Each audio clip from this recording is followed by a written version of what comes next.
Greetings Midgardians, Viking Gamer here, and today I'm gonna be talking about a topic which will probably raise a few eyebrows. So, without further ado, let's address the name of this video. Did Assassin's Creed franchise just get murdered by Ghost of Tsushima? In short, yes. Yes, it did. Oh, still here? Okay. I guess you want explanation then. So, as usual, I would like to start with a disclaimer. Everything in here I'm going to be talking about is my own personal opinion. For the record, I've been playing Assassin's Creed games for about a decade now, so obviously I'm a fan. I've been really enjoying them for the most part. I mean, I have some of my own opinions about the new ones, you know, come from Origins forward, but we'll cover that a little bit later. So I just want you to hear me out before you have any comments, and then once I'm finished, feel free to unload it on me in the comment section. Okay? So, what is the number one thing that separates Assassin's Creed from pretty much any other game? Is the stealth, right? That's all it's about. Assassin's Creed is about stealth, sneaking around, killing someone and getting out. At least it used to be. So, the main thing about stealth is how much information you can get out of entering it. Or, you know, for instance, you know, entering the Eagle Vision when it still was an Eagle Vision. Okay? So, what do you get? You get your target, that kind of stuff. And, you know, you see your enemies around you, maybe some ways in. You get the exact same thing in here. Okay? But arguably, it looks a little bit better because it's not as confusing. You can still see the landmarks. You can, you know, in sometimes in Assassin's Creed you don't really see the walls anymore. In here you do. Okay, so that you still get. Now, one of the more important things for me was that there is no limit in how long you can actually spend in, well, for quote-unquote Eagle Vision. In here it's just called enhanced hearing or something of that sort. At first you can only move at slower pace, but then with the skill you can improve it and you can move it pretty much, you know, just like the speed that you just saw me do at all times. You can kill people in it, then you just go right back into it. Okay? So, in that sense, to me, it's actually vastly superior than any of the Assassin's Creed ones as of late, because there's no limit. It's not just a one fucking pulse of animus or whatever that reveals absolute fuck all. You don't have to go into a different person view just to see everything with an eagle. None of that shite. Okay? So for me, this thing definitely wins.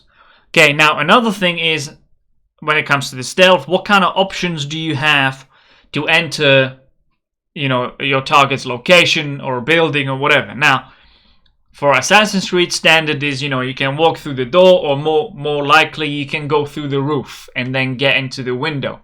That is also an option here. However, you have one extra option, and that is you can crawl under, and I cannot stress that enough how good it is.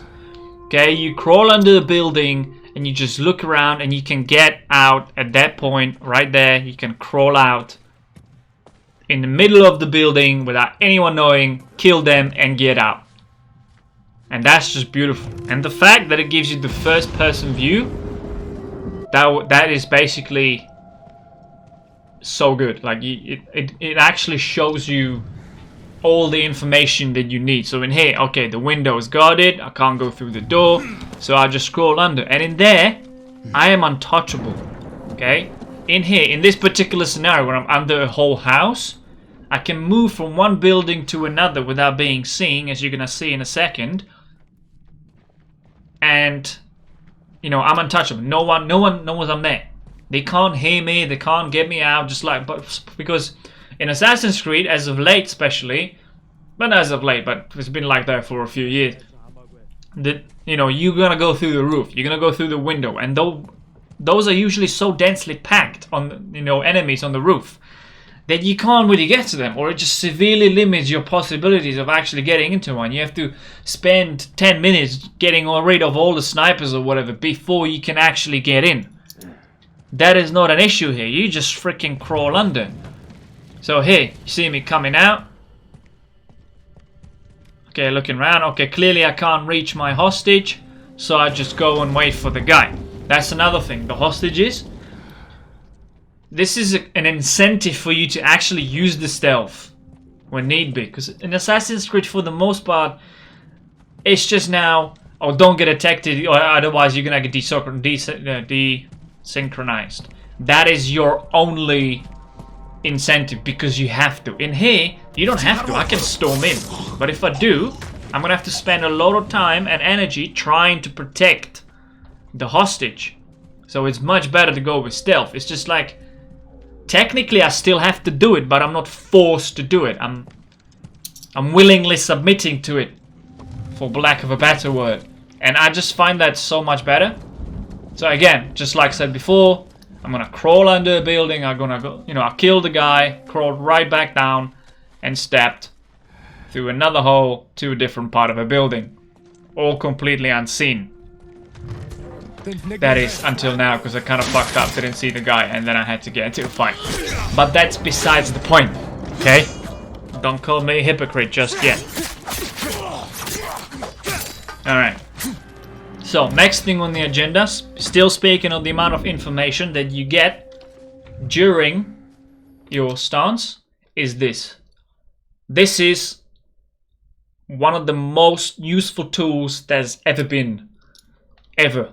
Okay, so in here, if I'm about to assassinate a guy from the roof or whatever, I can see the aura. It's an unlockable skill. It's a relatively late game, but it's there. If I kill him right now, someone else is gonna see it and is gonna get me into combat. It warns me about that happening, so I can just go, okay, well, this is clearly a bad idea. I'm gonna go and choose a different path. So I think the amount of information that you get is just so much better.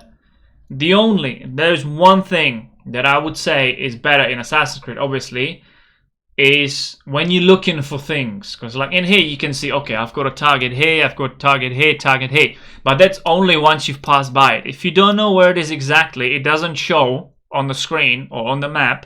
And sometimes you end up aimlessly walking around the camp looking for just that one freaking black powder trolley that you need to blow up, and that can get a little bit annoying. But at the same time, it makes sense. He has a better hearing. You can't hear a freaking black powder. It doesn't do any sound unless it blows up. So in that sense, it makes perfect sense. Well, in Assassin's Creed, it's a sixth sense. You can highlight it straight away. So obviously, it's a bit better, but they couldn't have done the Sucker Punch couldn't have done the same thing without it being straight up copyrighted, you know. So I'll take that. I'm gonna take a point down for that, for the Ghost. But other than that, it's great. So, to the more saucy stuff. Assassinations, right? One of the main points of Assassins is assassinations. And how you do them. So in here, there is an option that has never been in an Assassin's Creed, and I doubt it ever will be.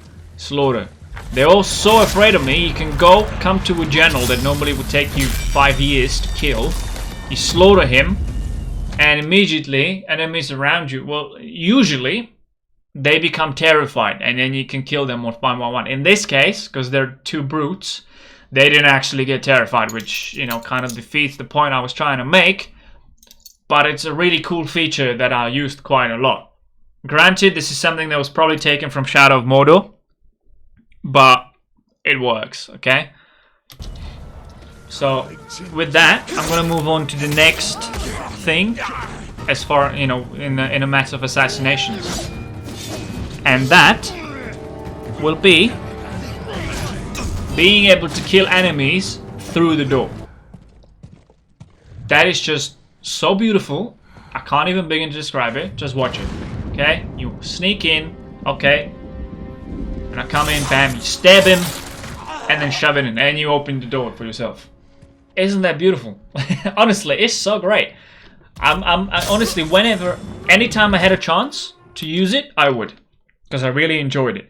But again, it gives you options. I mean, you could argue, yes, you have the same option in Assassin's Creed where you can hide around a corner and then you kind of kill them. But you can't really do that through the closed door, can you? It needs to be open, which in Assassin's Creed all of them are open, but That's what I mean. This makes it better because the door is closed. They can't see me. I can move around in there much better. And then I just kill him through the door anyway. So, yeah, that's all I'm gonna say. It's cool as fuck, and I prefer it. It gives you extra options. So in this case, yes, they're gonna see it, but I choose to do it anyway because I have a plan. Nice, I kill the guy. Now I get seen.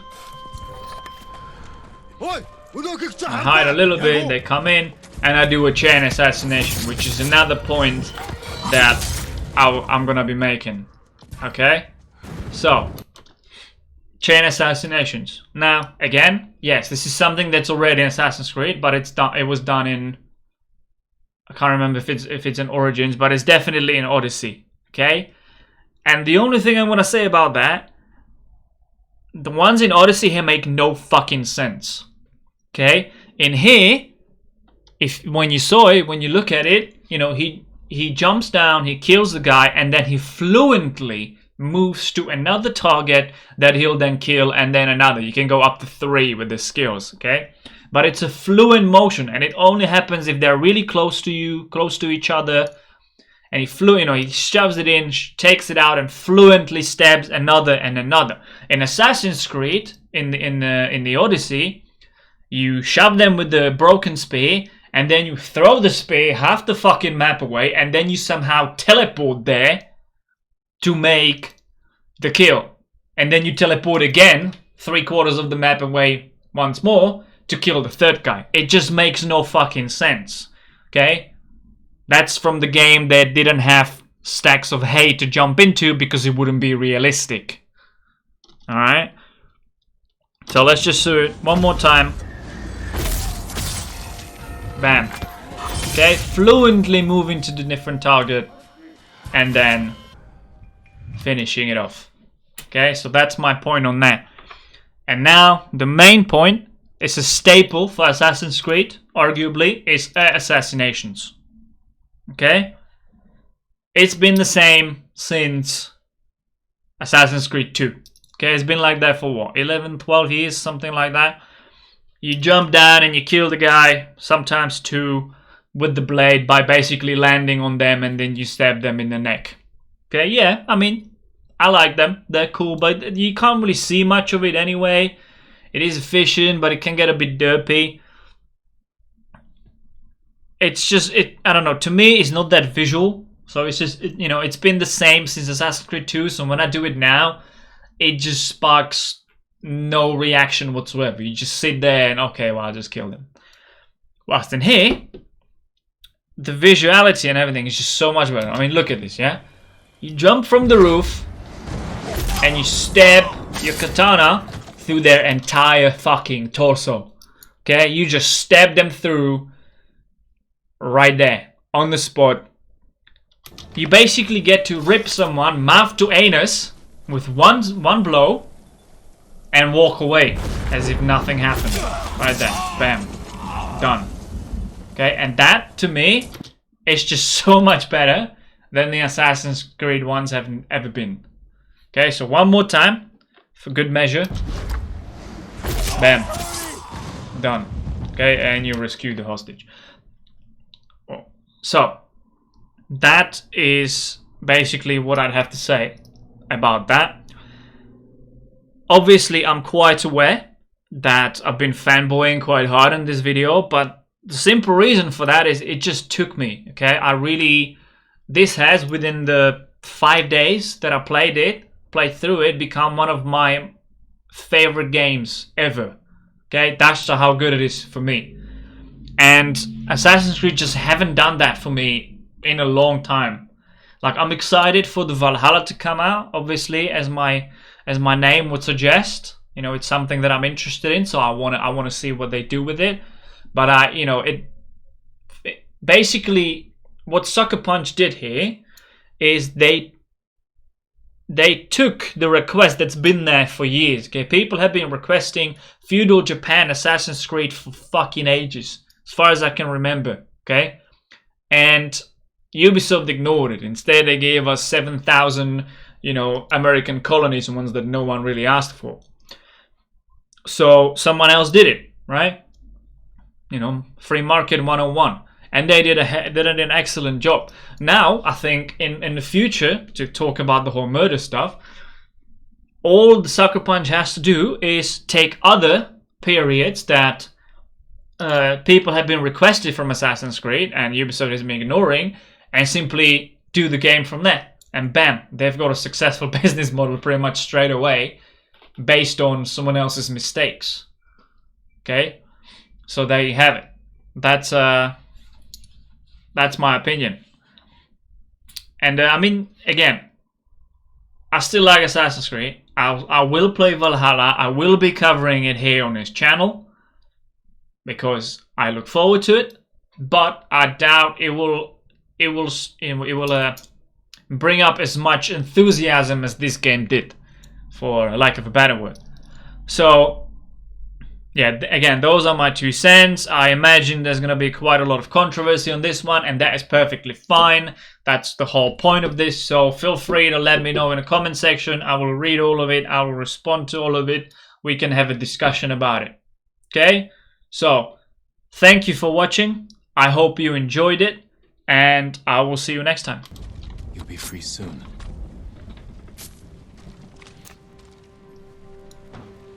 Thank you for saving us, my lord. We were given this piece of armor and asked to protect it. But I think it's much safer in your care. You're right. This was meant for Khotun Khan. I had no idea. Thanks to you, no Mongol will ever wear it.